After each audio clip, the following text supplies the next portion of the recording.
Silakan duduk kembali, umat Tuhan. Semua yang ada di tempat ini maupun yang ada di rumah masing-masing,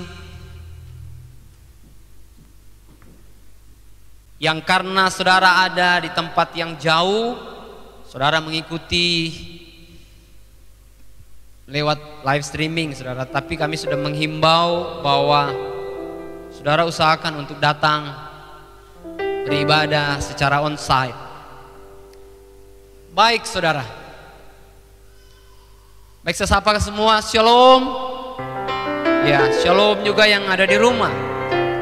Kita akan lanjutkan seri khotbah yang saya ambil di dalam Wahyu pasal yang kedua ayat 12 ayat 10 hingga ayat 11. Wahyu pasal 2 ayat 10 hingga ayat yang ke-11.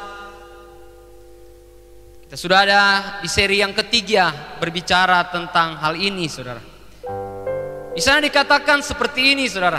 Dan aku mendengar suara yang nyaring di sorga berkata, sekarang telah tiba keselamatan dan kuasa dan pemerintahan Allah kita dan kekuasaan Dia yang diurapinya, karena telah dilemparkannya ke bawah pendakwa saudara-saudara kita yang mendakwa mereka siang dan malam di hadapan Allah kita. Ayat yang ke-11. Dan mereka mengalahkan Dia oleh darah anak domba dan oleh perkataan kesaksian mereka, karena mereka tidak mengasihi nyawa mereka sampai ke dalam maut.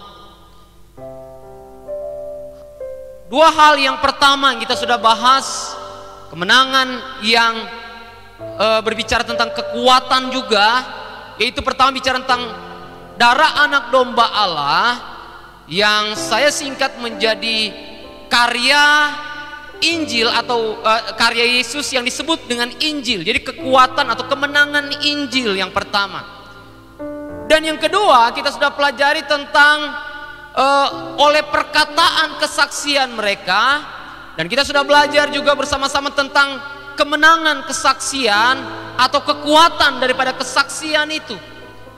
Dan hal yang terakhir di sini disebutkan karena mereka tidak mengasihi nyawa mereka sampai ke dalam maut. Yang pertama, Injil itu punya kekuatan, saudara. Bagi sudah pasti yang percaya. Dan yang kedua, kesaksian itu juga punya power, saudara. Kesaksian saudara itu luar biasa. Tuhan bisa pakai, mungkin dia datang, dia buat mujizat yang misalkan terjadi gempa bumi, orang-orang bisa langsung percaya Yesus. Tapi Tuhan tidak pakai itu, saudara. Tuhan pakai kesaksian saudara. Karena kesaksian saudara adalah kesaksian yang penuh dengan kekuatan Allah. Katakan amin, saudara. Jadi kesaksian saudara ini sangat efektif karena mengandung kuasa Allah di dalamnya, saudara. Dan yang terakhir di sini kita belajar bersama-sama adalah karena mereka tidak mengasihi nyawa mereka sampai ke dalam maut.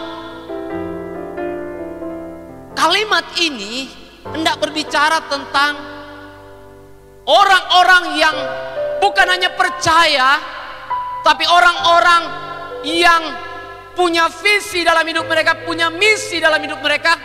Mereka harus meneladani Kristus, mereka harus mencontoh Kristus, mereka harus mengikut Kristus.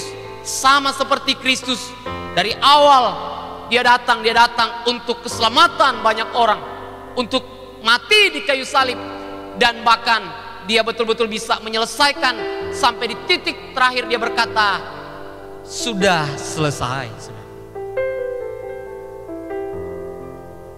Jadi poin yang ketiga ini atau di seri yang ketiga ini kita akan belajar kekuatan daripada pemuritan itu atau kemenangan murid, saudara.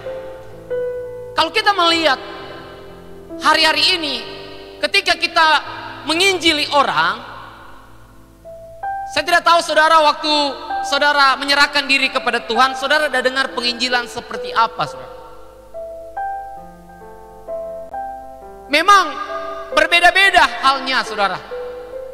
Banyak rata-rata, mungkin saudara yang duduk di tempat ini serahkan diri kepada Tuhan oleh karena mengalami mujizat. Kalau boleh saya tahu, ada yang menyerahkan diri kepada Tuhan sungguh-sungguh karena mengalami mujizat ada di tempat ini? Nggak ada ya? Atau banyak? Karena mengalami mujizat, mungkin saudara sakit, dan karena mungkin saudara ada persoalan yang berat, sehingga ketika orang perkenalkan Yesus dan berkata kalau engkau percaya Yesus sungguh-sungguh, engkau pasti mengalami mujizat. Dan saya percaya bahwa terlalu banyak orang yang akhirnya karena Tuhan buat mujizat bagi mereka, mereka menyerahkan diri kepada Tuhan. Betul atau salah saya ini? Banyak ya? Banyak ada dalam golongan ini, saudara. Jadi orang-orang yang karena mengalami suatu mujizat yang spektakuler bagi mereka, mereka sudah cari pertolongan di mana-mana. Wah, tidak ada jalan keluar. Dia sudah coba semua orang pintar, katanya. Sudah coba kemana-mana. Tidak ada jalan keluar, saudara. Dan tiba-tiba ditawarkan, mau nggak percaya sungguh-sungguh Yesus? Ada banyak orang-orang di rumah sakit yang ketika sudah divonis, sudah harus istirahat di rumah. Dan ketika didoakan, terjadi mujizat, saudara. Dan banyak yang seperti ini, saudara. Dan saya katakan tadi bahwa ada perkataan-perkataan, atau kesaksian-kesaksian yang akhirnya menguatkan kita dan membuat kita menyerahkan diri kepada Tuhan. Tapi ternyata dalam Alkitab, perkataan-perkataan kesaksian yang dimaksud adalah orang-orang yang karena mengerti siapakah Tuhan itu, saudara. Bukan hanya Tuhan yang menyembuhkan, tetapi Tuhan yang mengubahkan, Tuhan yang memulihkan semuanya. Bukan hanya menyembuhkan sakit penyakit, bukannya memulihkan keluarga, tapi berbagai hal. Mereka percaya Tuhan ini yang sanggup bahkan melepaskan mereka dari ikatan-ikatan yang mengikat mereka, mengubahkan mereka dengan dahsyat. Akhirnya mereka menjadi orang-orang yang menyerahkan diri sungguh-sungguh kepada Tuhan. Tetapi saya percaya ada juga yang karena mendengar ada pemberitaan Injil, saudara. Bagi orang-orang yang membutuhkan Tuhan karena ada masalah, mungkin sentuhannya lewat Allah itu Allah luar biasa, membuat mujizat. Tapi bagi orang-orang yang punya segalanya, mereka berkata bahwa tanpa Tuhan pun kami sudah maju nih, sudah punya segalanya. Nah, orang-orang ini saya tahu hanya dengan pendekatan firman yang gamblang disampaikan, dan mereka menjadi orang-orang yang percaya. Saya kembali kepada firman yang kita akan bahas hari ini, saudara. Bicara tentang kekuatan dari pemuritan itu. Karena ternyata kita bukan hanya dipanggil untuk menjadi orang-orang yang percaya saja, saudara. Oh, percaya Tuhan itu luar biasa. Oh, Tuhan itu dahsyat, saudara. Tetapi kita adalah orang-orang yang sungguh-sungguh ketika kita berkata kita percaya Yesus, kita percaya, maka kita juga menjadi orang-orang yang meneladani Dia, yang menuruti Dia, dan bahkan yang berusaha meniru Dia, saudara. Untuk yang pertama, saya percaya orang berkata bahwa hampir-hampir tidak ada harganya, saudara. Waktu orang tantang untuk ayo terima Yesus, paling orang cuma berkata bahwa kamu buat dosa apa ya? Atau apakah ada orang yang pernah berbuat salah, yang membuat kamu sakit hati dan kamu sakit hati kepada dia? Karena memang rata-rata orang-orang ada di titik ini, dan akhirnya penyelesaian. Dan saya berkata bahwa bukan saya mengecilkan tentang perkara ini, tetapi pasti seputar ini, saudara. Tetapi ketika kita bicara tentang menjadi murid, sudah pasti ada harga yang harus dibayar, saudara. Yang mengerti katakan amin, saudara. Ternyata dalam Alkitab itu kata keselamatan, kita belajar bersama-sama, kata keselamatan itu ditulis, memang hanya bicara tentang keselamatan. Kalau diartikan dalam Alkitab itu keselamatan saja. Tetapi ternyata kalau dalam bahasa Yunani menggunakan dua bentuk waktu, saudara. Yang pertama, keselamatan itu bicara tentang setelah diterima, Dan yang kedua, diterima itu maksudnya itu yang Alkitab berkata, karena kita percaya Yesus, Alkitab berkata kita dibenarkan oleh Tuhan. Itu yang pertama. Dan keselamatan dalam bentuk waktu yang kedua, itu berbicara tentang keselamatan yang dalam proses.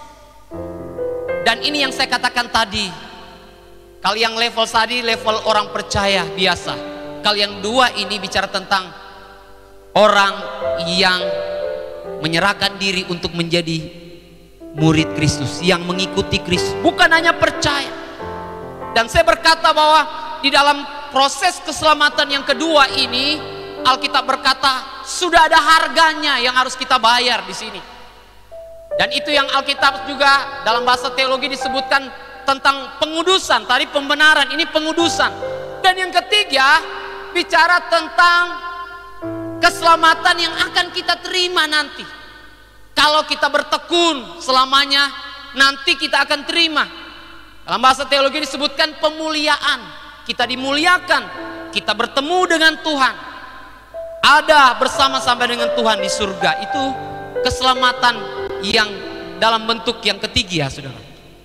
Dan ketika kita bicara tentang keselamatan secara utuh, mau tidak mau, suka atau tidak suka, kita harus menempatkan diri kita ada dalam posisi atau identitas kita sebagai murid, sebagai seorang karyawan, tapi juga seorang murid. Kalau saya sebagai seorang pendeta, tapi juga seorang murid Kristus. Sebagai seorang pelayan Tuhan, tapi juga seorang murid Kristus. Sebagai suami, sekaligus sebagai murid Kristus. Sebagai istri, sekaligus murid Kristus. Anak-anak muda, sekaligus murid Kristus. Jadi identitas ini yang banyak orang yang pertama mungkin tidak mau pakai, saudara. Kenapa? Ketika bicara tentang murid Kristus, orang udah tahu bahwa dia ini pengikut Kristus, pasti meniru Kristus. Dan memang adalah celaka ketika kita berkata kita murid Kristus, sedangkan apa yang Kristus buat dan apa yang kita buat ini jauh sekali, saudara. Makanya orang lebih tepat berkata saya Kristen saja. Dia juga tidak tahu arti kata Kristen, saudara. Arti Kristen adalah sama, pengikut Kristus juga. Jadi kata Kristen, orang percaya maupun kata murid ini sama. Kita mau pakai istilah apapun, pasti kita akan berkaitan dengan bahwa kita ini sedang percaya Yesus dan sedang mengikuti Dia. Jadi kita tidak bisa bersembunyi dari status, dari identitas ini, saudara. Dan saya berkata bahwa justru bagus ketika kita tahu identitas ini, saudara. Sehingga saya katakan sudah beberapa minggu, saudara, banyak orang yang harusnya hendaknya mau percaya Yesus, tetapi karena melihat para pengikutnya, akhirnya banyak orang mental, saudara. Tetapi kita akan jawab tantangan ini, saudara. Gereja ini, komunitas di tempat ini, kita semua di tempat ini akan menjawab tantangan ini, saudara. Ketika orang menantang, kami mau percaya Yesus. Kalau orang-orang yang mempercayai Yesus adalah orang-orang yang paling tidak mirip sedikit dari Yesus. Siapa yang setuju dengan saya? Kita akan jawab tantangan ini. Amin. Sama-sama ya kita jawab tantangan orang yang mungkin mau berkata bahwa kami mau tunggu dulu sampai orang-orang yang percaya kepada Dia betul-betul menunjukkan sesuatu di mana betul-betul Tuhan ada dalam hidup mereka, dan bahkan kita melihat sesuatu ada yang berbeda, saudara. Mungkin sebagai contoh ke dalam Alkitab, saudara tahu tentang Yusuf ya, ucup mereka bilang. Itu kisah yang sudah sering kita dengar. Kalau saudara lihat tentang Yusuf, ini saudara berpikir bahwa seorang Yusuf yang sudah jadi orang kedua terbesar di Mesir, punya pengaruh dan akhirnya mempengaruhi orang-orang dengan karakternya, dengan seluruh kebijakannya, yaitu pantas, saudara. Tapi mari kita lihat, ada seorang yang dikatakan orang nggak percaya, namanya Potifar mempekerjakan seorang Yusuf yang masih anak muda, saudara. Tapi jelas luar biasa, seorang yang tidak kenal Tuhan, seperti apa Tuhan itu dia berkata, dalam mulutnya sendiri dia berkata, orang ini orang yang disertai Tuhan, ada Tuhan dalam hidup orang ini.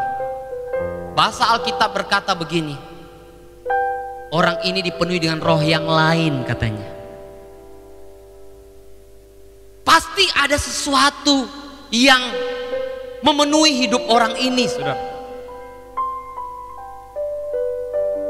Hal ini memang ditegaskan dengan semua yang dipercayakan kepada Yusuf ini. Alkitab berkata berhasil. Tapi saudara tahu tidak? Berhasil itu karena Tuhan ada dalam orang itu, saudara. Ada dalam diri Ucup ini, dalam Yusuf ini.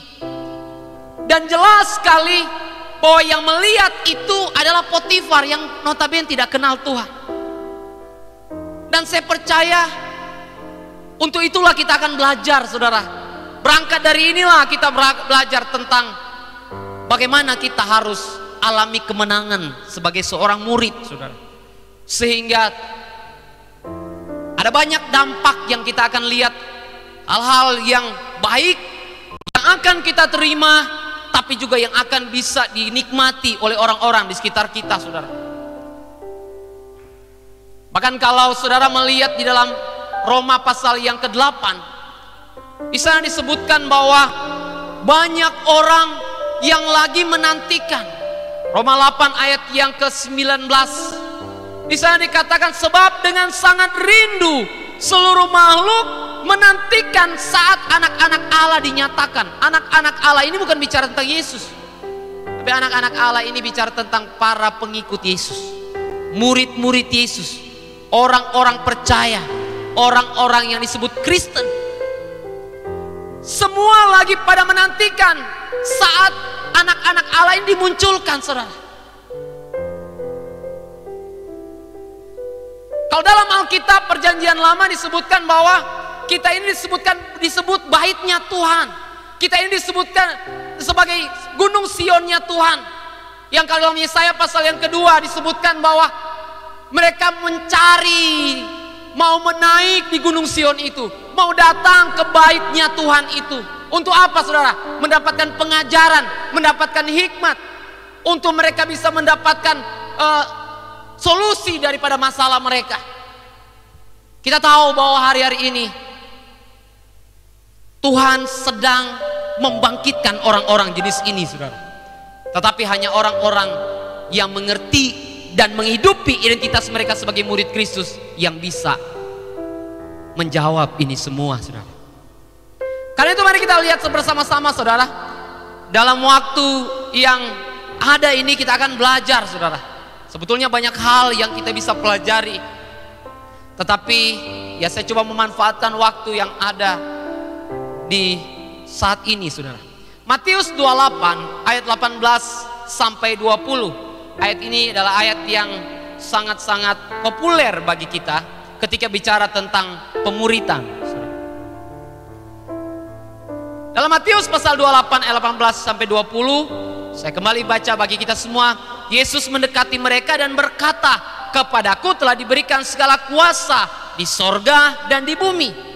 Karena itu pergilah, jadikanlah semua bangsa muridku dan baptislah mereka dalam nama Bapa dan Anak dan Roh Kudus. Saya punya handphone mati. Sabar. Dan ajarlah mereka melakukan segala sesuatu yang telah kuperintahkan kepadamu. Dan ketahuilah, aku menyertai kamu senantiasa sampai kepada akhir zaman. Kalau saudara lihat di sana ada beberapa kata perintah yang keluar. Ada kata pergi, apalagi? Jadikanlah, baptislah, dan apa? Ajarlah. Tapi ternyata kata-kata yang lain itu hanya kata-kata kerja bantu. Tapi kata kerja utama yang di sana, yang disebutkan di sana, bicara tentang jadikanlah semua bangsa muridku. Yang kita sering sebut ini sebagai amanat agung, saudara. Jadi kata-kata yang lain, kata-kata hanya merincikan tentang bagaimana menjadikan semua bangsa itu murid. Tetapi perintah utamanya adalah menjadikan segala bangsa murid. Saya harus dengan lantang berbicara ini, saudara, karena ada banyak hal yang kalau kita pelajari kekuatan dibalik daripada kuasa pemuritan ini, saudara. Saya akan tunjukkan satu persatu bagi kita kekuatan daripada pemuritan. Yang pertama, pemuritan ini dapat efektif menjangkau jiwa dan menjadikan orang-orang murid Kristus. Jadi pemuritan ini dapat dengan efektif menjangkau jiwa, saudara. Dari mana kita tahu bahwa pemuritan ini dapat dengan efektif menjangkau jiwa? Saya akan tunjukkan. Paulus di dalam Alkitab menjangkau yang namanya Timotius, saudara. Dan saudara lihat, karena pemuritan itu, Alkitab berkata, Paulus bukan hanya menjangkau Timotius, tapi dia memuridkan Timotius. Dan Alkitab juga mencatat, selanjutnya Timotius ini menjangkau lagi orang-orang yang di Alkitab disebutkan penatua-penatua, yang akhirnya diangkat menjadi penatua-penatua. Dan mari kita lihat, para penatua ini yang dijangkau dan dimuridkan oleh Timotius, ini menjangkau dan memuridkan murid-murid yang lainnya. Dalam 2 Timotius pasal 2 ayat yang kedua, saudara. Saudara perhatikan di sana. Dikatakan begini, apa yang telah engkau dengar daripadaku di depan banyak saksi, percayakan itu kepada orang-orang yang dapat dipercayai, yang juga cakap mengajar orang lain. Saudara lihat sudah berapa tingkat di sini, saudara. Jadi kalau kita bicara tentang pemuritan ini efektif menjangkau jiwa. Bukan hanya membuat mereka menjadi orang percaya, yang walaupun yang pertama harus mereka menjadi orang percaya dulu pastinya. Tetapi juga nantinya mereka akan menjadi murid-murid yang punya kualitas yang berbeda, saudara. Orang-orang percaya yang bukan sekadar percaya, tapi kualitas kerohanian mereka kualitas yang sangat berbeda, saudara. Kenapa disebutkan pemuritan adalah cara efektif untuk menjangkau jiwa? Kita mengerti bahwa di dalam pemuritan ini ada misi yang memang Tuhan taruh, seperti di ayat tadi disebutkan, pergilah ke segala bangsa, jadikan segala bangsa murid. Ada perintah di sana. Tapi saudara tahu apakah hanya perintah di sana? Bukan hanya perintah, tapi ada api Tuhan. Ada kuasa Tuhan yang ada di dalam penginjilan pemuritan yang kalau saudara lakukan. Kadang-kadang kita berkata seberapa besar kuasa Allah. Kita masih terpatok, terpola hanya kepada orang sakit sembuh, orang-orang yang mungkin ada masalah keluarga pulih, orang yang terikat dengan roh-roh jahat keluar. Kuasa Allah sangat-sangat efektif untuk itu, saudara.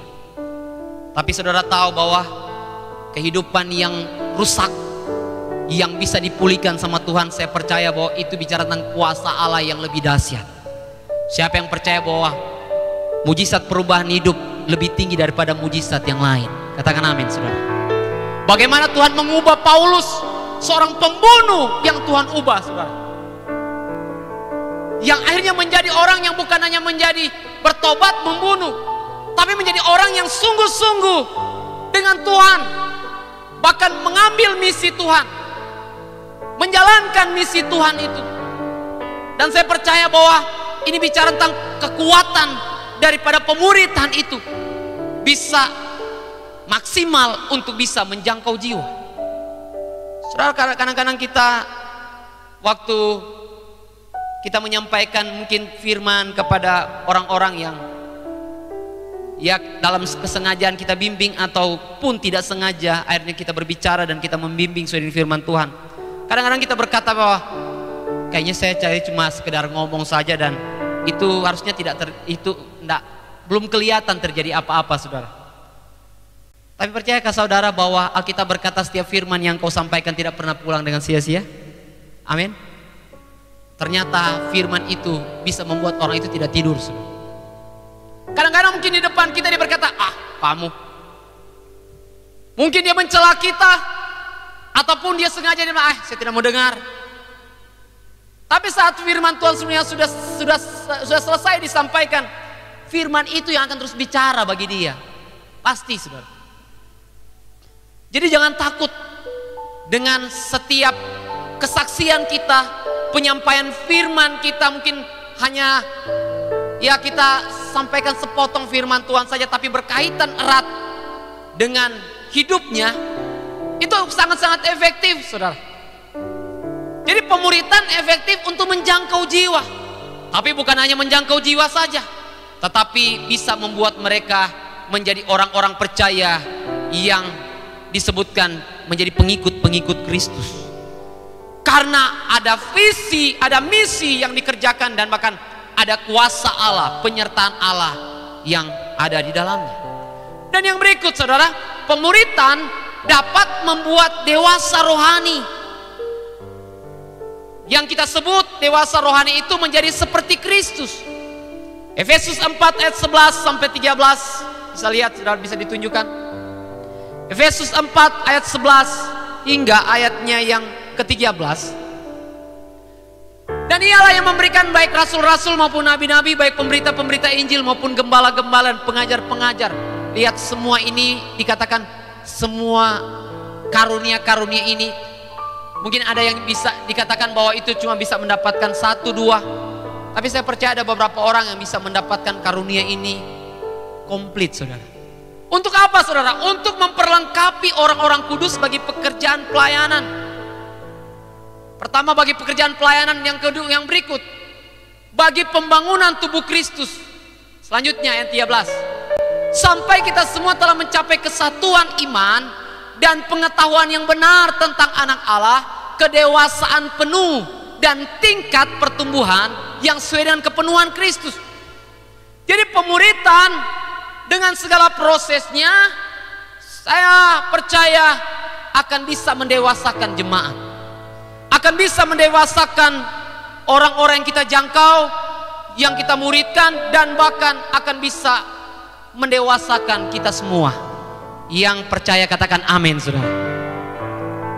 Kalau kita hanya sekedar orang Injili, oke, dan kita sudah menyerahkan diri dibaptis, nggak boleh berhenti sampai di sana, saudara. Saudara harus ada dalam satu komunitas untuk dimana saudara dimuridkan, dalam satu komunitas dimana saudara bisa bertumbuh bersama. Makanya saya terus katakan di sini, kalau saudara dibaptis di tempat ini, jangan lari dari tempat ini. Karena apa? Itu baru langkah awal saja.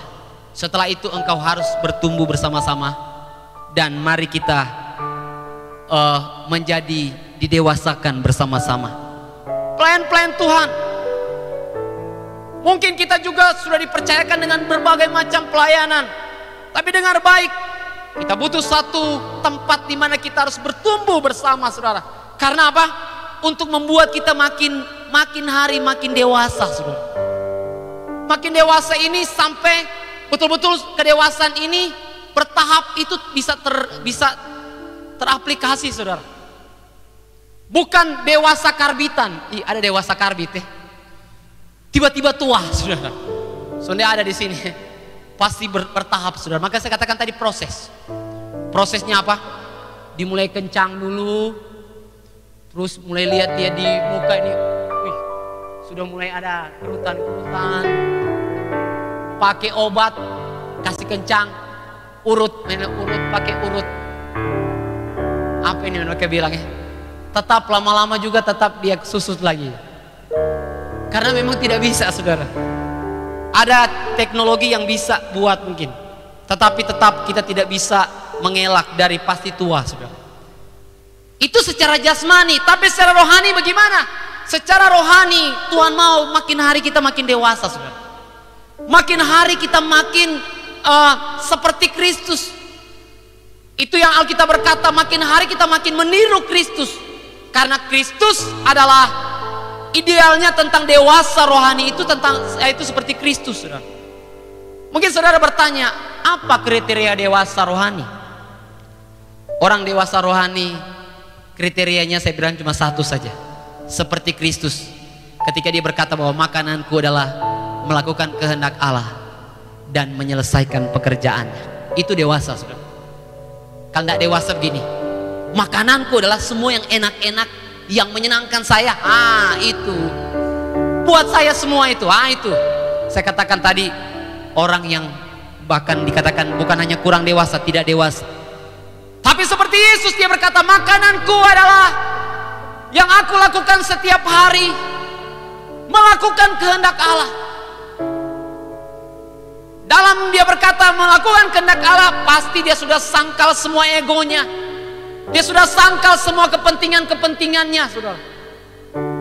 Apalagi sudah bicara tentang menyelesaikan sampai Tuhan berkata, sudah selesai. Itu tidak gampang, harganya adalah nyawa, saudara. Dan saya percaya menjadi orang yang dewasa lewat pemuritan itu berarti kita menjadi seorang yang makin hari makin seperti Kristus. Bisa berkata, bukan kehendakku lagi Tuhan, tapi kehendak-Mu. Yang bisa berkata bahwa kalau saya ada Tuhan, saya ada untuk lakukan kehendak-Mu saja. Sampai di titik itulah saya berkata bahwa kita menjadi dewasa di dalam rohani. Orang-orang yang mau berkata bahwa yang penting pekerjaan Tuhan, yang penting misi Tuhan terlaksana, bukan lagi ambisi kita, bukan lagi maunya kita. Itu orang dewasa, saudara. Makanya Tuhan berkata bahwa kita harus dimuridkan. Karena apa? Supaya tercapai kedewasaan rohani. Saya bisa bayangkan orang-orang dengan egonya semua ada dalam berkumpul dalam satu gereja, saudara. Jangankan satu gereja, saudara, kecilkan lagi skupnya. Dalam rumah tangga isinya semua orang ego semua. Tiba-tiba mau makan malam, saudara, bapak langsung bilang, saya mau sate. Mama langsung bilang, anak-anak bilang, tidak, saya mau Kentucky. Yang satu itu kalau satu anak, kalau 3 anak, dan permintaannya semua beda, saudara. Dengan ego masing-masing, dengan kemauan masing-masing. Yang bingung siapa, saudara? Mamanya yang bingung. Bagaimana dia? Yang luar biasa lagi, mama juga ego. Mama bilang, kalian cari sendiri. Mama ada makanan tersendiri lagi. Dalam satu rumah aja kan sudah ego semua. Luar biasa hancurnya. Bukan luar biasa mantapnya, hancurnya. Saya bicara sekarang dalam satu gereja, saudara. Berapa orang kita di sini, saudara? Masing-masing punya ego masing-masing, saudara. Misalkan kalau bicara tentang musik, kalau saya mau yang soft-soft. Ada yang di sini, saya rocker. Bayangkan kalau kita mau penuhi semua keinginan orang-orang di sini. Yang bingung WL, ini lagu apa? Pusing, saudara. Tapi puji Tuhan, saya bisa ada sampai hari ini karena apa? Jemaat tidak bikin pusing. Haleluya. Berikan tepuk tangannya. Ini kalau kurus begini memang karena bawaan, saudara. Bukan karena stres, karena ego saudara masing-masing, saudara. Wah, bisa dibayangkan ego saudara lain. Saya juga punya ego sendiri. Kita bubar jalan di tempat ini, saudara. Jadi mari kita lihat bersama-sama, pemuritan pasti efektif untuk apa? Bukan hanya untuk memenangkan jiwa, tetapi juga untuk bisa membuat dewasa rohani orang-orang. Dan pasti saudara di tempat ini, ketika saudara tergabung di sini, saudara pasti terproses. Bilang sama-sama kanan kiri, di sini pasti terproses. Bilang, iya tuh. Bukan di sini bikin, kipas, nyaman, enggak, terproses, saudara. Karena apa? Kita mau dewasa. Katakan amin. Bilang sama-sama dengan saya, tidak apa-apa terproses. Karena saya mau dewasa. Amin. Oh, berikan tepuk tangan bagi Tuhan. Haleluya. Yang berikut, saudara, kita berkata kalau saudara lihat tentang kekuatan daripada pemuritan, pemuritan itu dapat melahirkan pemimpin ternyata. Wow. Pemimpin itu identik dengan pembawa pengaruh. Saudara tanya apa sih definisi pemimpin? Pemimpin itu pembawa pengaruh. Dan saya percaya hanya dengan pemuritan efektif mengasah karakter-karakter yang sesuai dengan karakter Kristus yang baik, saudara. Dan saya percaya inilah yang akan membawa pengaruh, saudara.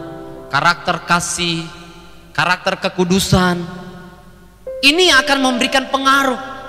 Dan saya percaya dari tempat ini banyak akan lahir pemimpin-pemimpin. Katakan amin, saudara. Pemimpin-pemimpin yang akan memberikan pengaruh, mungkin bukan dengan jabatan. Kita tidak sedang berbicara tentang memberikan pengaruh karena jabatan. Orang bisa memiliki pengaruh karena jabatan, tapi ini bukan yang disebutkan dalam pemuritan ini. Puji syukur kalau kita diberikan pengaruh karena jabatan, tetapi Tuhan mau berkata bahwa pengaruh kita karena kita punya karakter-karakter unggul seperti yang Yesus punya. Katakan amin, saudara. Ketika disakiti, dirugikan, membenci, kita tetap mengasihi, saudara. Dan saya percaya ini memberikan pengaruh yang luar biasa.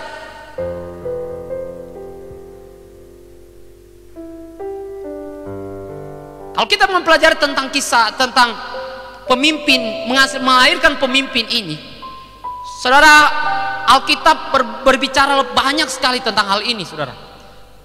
Kita mengenal tentang Abraham, lahir Ishak, lahir Yakub, yang akhirnya membawa keturunan yang akan sampai ke tanah Kanaan. Kita juga mengenal tentang Musa dan melahirkan pemimpin Yosua, Elia dan menghasilkan Eliza, Yesus yang akhirnya berkata murid-muridnya akan melakukan hal yang lebih besar dari yang dia lakukan lewat 12 murid. Barnabas melahirkan Paulus, Paulus melahirkan Timotius. Pemuritan itu pasti ketika dijalankan prosesnya dengan baik akan muncul pemimpin-pemimpin yang akan memberikan pengaruh.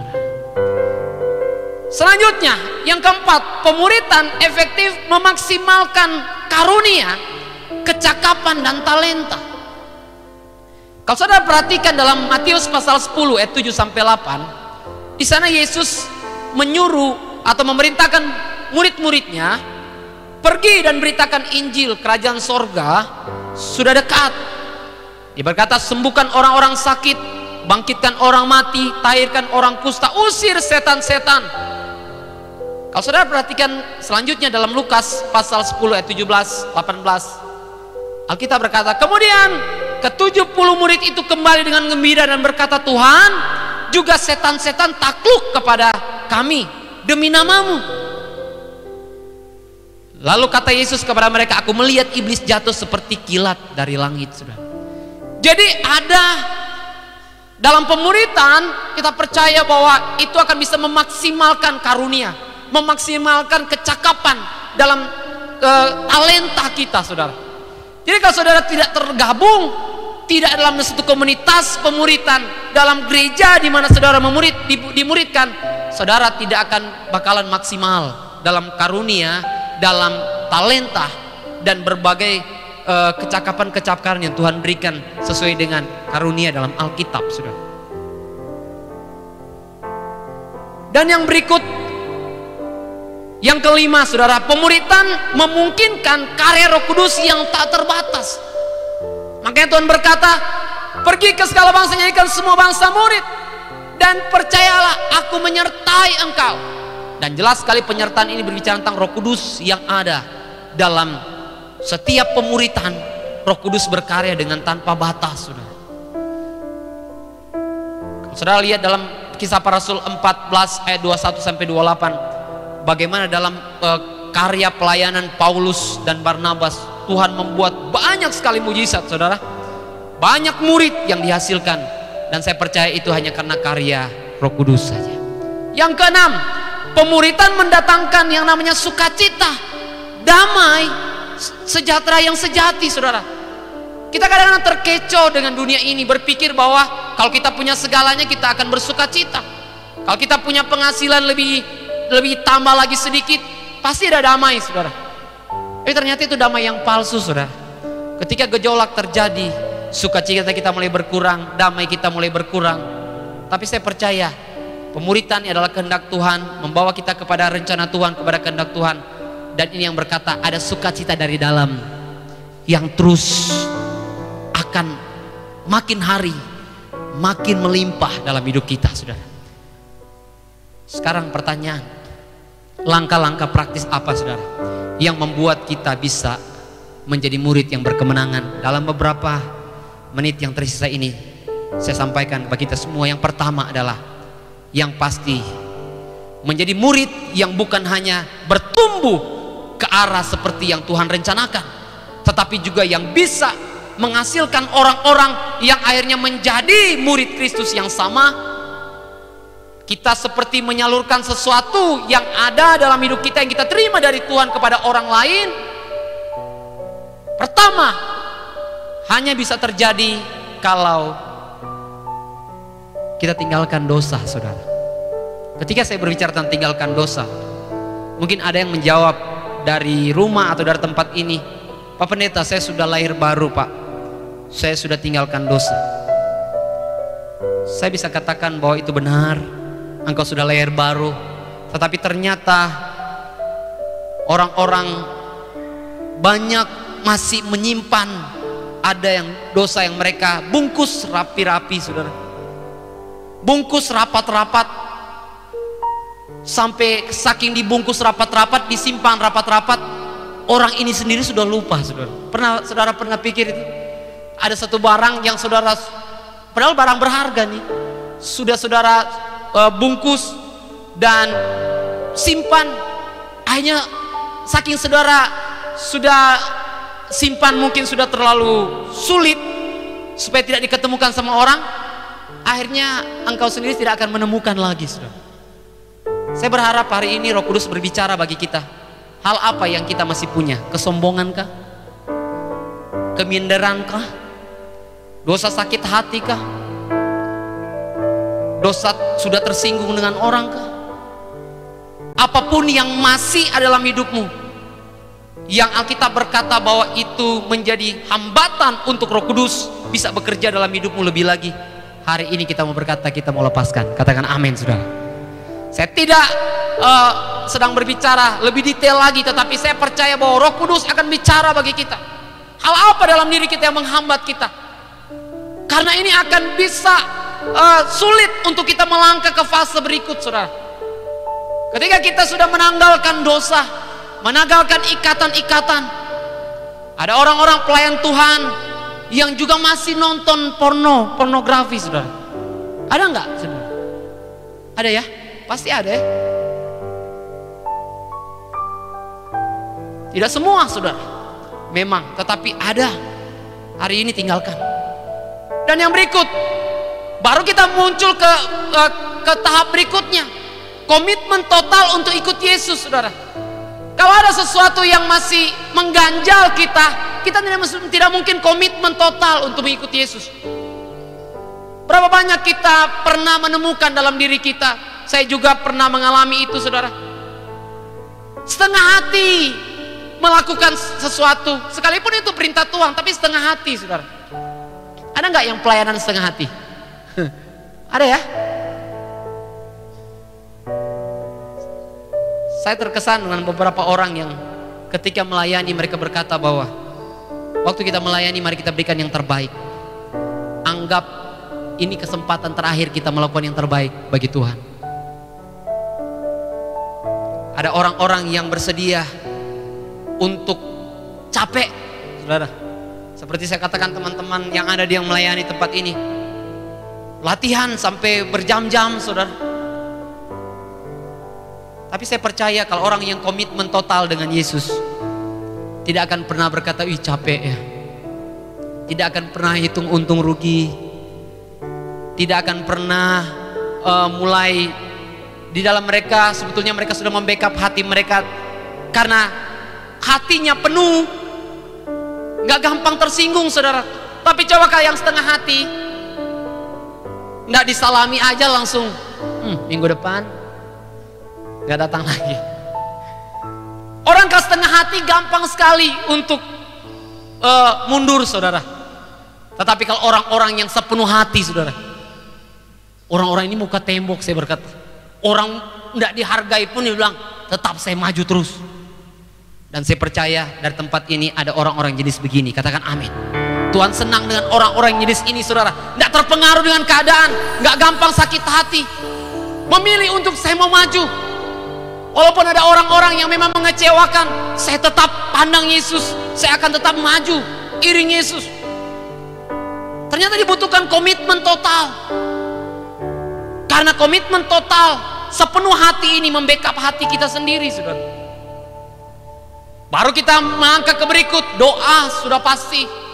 Doa ini membuat kita punya koneksi dengan Tuhan. Dan saya percaya koneksi kita dengan Tuhan, kita seperti membuka satu saluran dengan Tuhan untuk Tuhan mencurahkan semuanya. Kuasanya, kekuatannya, sukacita, damai sejahtera. Baru selanjutnya baca firman. Berapa banyak di tempat ini yang masih punya jadwal pembacaan Alkitab saudara? Atau jadwal nonton sinetron, jadwal nonton film Korea. Kalau laki-laki jadwal nonton bola. Nggak ada lagi jadwal baca Alkitab saudara. Kalau yang lain bisa terjadwal baca Alkitab, kan baca Alkitab ini kan di mana saja, saking di mana saja tidak baca lagi saudara. Saking tidak ada jadwalnya. Dan kita melangkah yang berikutnya adalah baru kita praktekkan firman. Praktisnya adalah kita baca firman, tapi tidak sekedar baca, tapi praktekkan firman. Jangan berhenti dibaca firman, tapi praktekkan firman saudara. Dan saya percaya bahwa banyak anak-anak Tuhan juga mentok di sini saudara. Tapi kalau saudara sudah dengarkan firman hari ini, saudara akan punya api Tuhan yang bukan hanya akan membakar hidup saudara untuk terus maju, tapi ternyata akan membakar orang yang lain kalau saudara adalah orang-orang yang melakukan firman. Dan yang berikut, membangun bersama komunitas gerejanya Tuhan. Ketika kita mau terbangun bersama-sama, mau berkontribusi bersama-sama, mau ada saling membangun di dalam, saya percaya bahwa akan terbangun satu kualitas murid yang sejati. Itu akan terbangun saudara. Saya berkata, proses yang dijalankan dengan orang-orang di sekitar mempercepat proses kualitas murid yang sejati dalam diri kita. Jangan menjauh dari persekutuan-persekutuan saudara. Jangan menjauh dari gerejanya. Bahkan kita harus terlibat di dalam membangun bersama-sama. Dan yang ketujuh, bersaksi dan melayani untuk keselamatan orang lain. Ada orang berkata, bagaimana saya punya api ya, supaya saya bisa terbakar, dan kalau orang dekat-dekat saya juga mereka bisa terbakar semangat. Ternyata kita hanya bisa punya semangat, punya api kalau kita juga bersaksi, menginjil, kita melayani saudara. Ada banyak jemaat-jemaat yang tidak mau mungkin terlibat di dalam pelayanan seperti ini karena mungkin ya waktu, tapi minimal engkau bisa bersaksi buat orang-orang di luar sana. Katakan amin saudara. Engkau bisa menginjil kepada orang-orang di luar sana, melayani orang-orang di luar sana. Saya yakin, saya percaya saudara akan punya api yang membuat engkau sendiri tetap terbakar, tapi juga engkau akan bisa membakar orang-orang yang ada di sekitar saudara. Membakar pasti dengan api Tuhan. Ada Roh Kudus yang bekerja dalam hidupmu. Dan yang kedelapan, berada dengan orang-orang yang pasti punya api, yang karena juga mereka adalah orang-orang yang sungguh-sungguh berjuang untuk menuruti Kristus. Saudara percaya bahwa ada waktu-waktu di mana kita ini mungkin lagi lemah saudara. Tetapi bersyukur kalau saudara diingatkan untuk ayo bergabung dengan orang-orang yang punya api. Mari berkumpul dengan orang-orang yang punya api, karena ternyata di sana saudara akan kembali bergairah, saudara akan kembali untuk bisa terbakar, saudara. Puji Tuhan, beberapa dari gereja dan beberapa dari jemaat atau pelayan Tuhan di tempat ini ada menggagas satu doa yang dijalankan setiap hari. Jadi ada kubu doa yang di setiap hari ada doanya, saudara. Saya berharap saudara akan bisa menangkap ini, saudara. Jadi setiap jam 12 ada doa di ruangan sebelah. 1 jam saja, saudara. Saudara datang untuk saudara bisa sama-sama. Ada orang-orang yang punya api, saudara tidak punya api. Saudara nanti ketika saudara bergabung akan terbakar, saudara.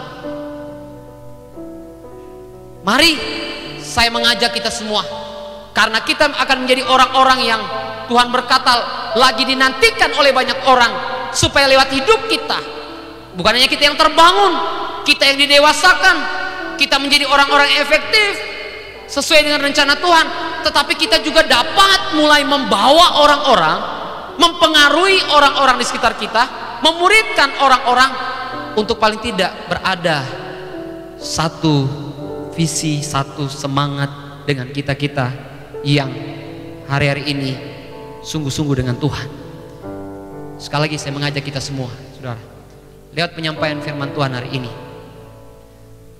saya sudah kehabisan waktu untuk bicara lebih banyak, saudara. Tetapi saya meminta respon kita semua. Kalau saudara adalah orang-orang yang percaya Yesus, mari bukan hanya percaya, tapi jadi pengikutnya, jadi penirunya. Karena banyak orang lagi menantikan saudara, keluargamu lagi menantikanmu, teman-temanmu lagi menantikanmu. Dan biarlah kita akan menjawab apa yang merupakan tantangan dari kitab Roma tadi, berkata bahwa ada orang-orangnya Tuhan, anak-anaknya Tuhan yang sedang dibangkitkan, dan kita mau berkata hari ini, Tuhan, saya mau menjadi orang yang dibangkitkan itu. Mari sama-sama dengan saya berkata, Tuhan, saya mau jadi orang yang dibangkitkan, Tuhan, untuk menjangkau orang-orang, untuk memuridkan orang-orang, ada dalam satu visi yang sama, ada dalam satu roh yang sama, sampai semua bangsa menjadi murid Kristus. Amin. Mari berikan tepuk tangan bagi Tuhan kita Yesus. Berdiri semua, saudara.